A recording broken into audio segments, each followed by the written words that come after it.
Ciddi uqtirish. Assalomu alaykum Turkiyadagi Sharq Turkistonlik vatandoshlar. Sharq Turkiston Cumhuriyeti sürgündü hükümetinin parlamenti 6 ayning 1 kuni umumiy uqtirish chiqarib, Sharq Turkiston Cumhuriyeti sürgündü hükümetinin 9 navbatlik oliy qurultayini bu yil 11 ayning 10 kunidan 12 kunigacha Amerikaning poytaxti Washingtonda o'tkazish to'g'risidagi qarorni e'lon qildi. Hamda 9 navbatlik oliy qurultayning saylam komiteti a'zolari 9 navbatlik oliy qurultayning saylam nizomnomasi 9 navbatlik oliy qurultayning parlament a'zolari hozirlashga tegishli shartlar qatorliq muhim hujjatlarni e'lon qildi.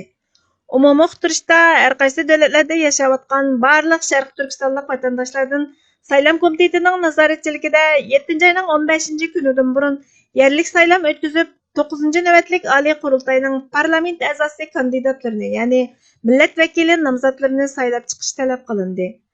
Bununla asasen saylam komiteti 7 ayning 13 kuni Türkiye'de yerlik saylam o'tkazib 9 navbatlik oliy qurultayning parlament a'zosi, ya'ni millat vakili kandidatlarini saylab chiqishni qaror qildi. Shunga biz Türkiye'de yashayotgan barliq Sharq Turkistonlik vatanparvar aziz qarindoshlarni vatan va millatning siyosiy taqdiriga munosabatli bo'lgan bu muhim yerlik saylamga aktiv qatnashishga chaqiramiz.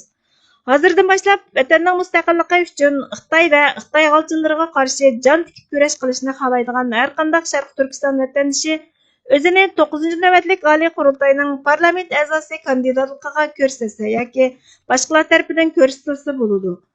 Saylam komiteti parlament a'zosi kandidatlarini yerlik saylamda ovozga qo'yish orqali eng ko'p ovozga erishgan 10 odamni parlament a'zosi, ya'ni millat vakili kandidati deb rasmiy bekitgandan keyin sürgündü hükümetinin teptiş komitetiga yollab berdi.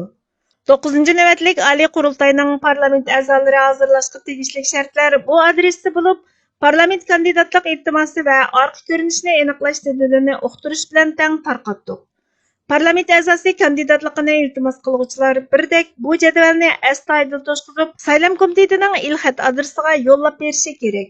Parlament kandidatlik iltimosi va orqa ko'rinishini aniqlash jadvali bu adresda. Türkiye'de o'tkaziladigan yerlik saylamning konkret vaqti 2023 yili 7 ayning 13 kuni tushdan keyin soat 5:30 dan 8:20gacha bo'ladi. Adresi Kemal Pasha mahallasi, Osmanbey ko'chasi, 14-numur, Safaköy, İstanbul. Hürmet bilan Sharq Turkiston Cumhuriyeti sürgündü hükümeti 9 navbatlik oliy qurultay saylam komiteti.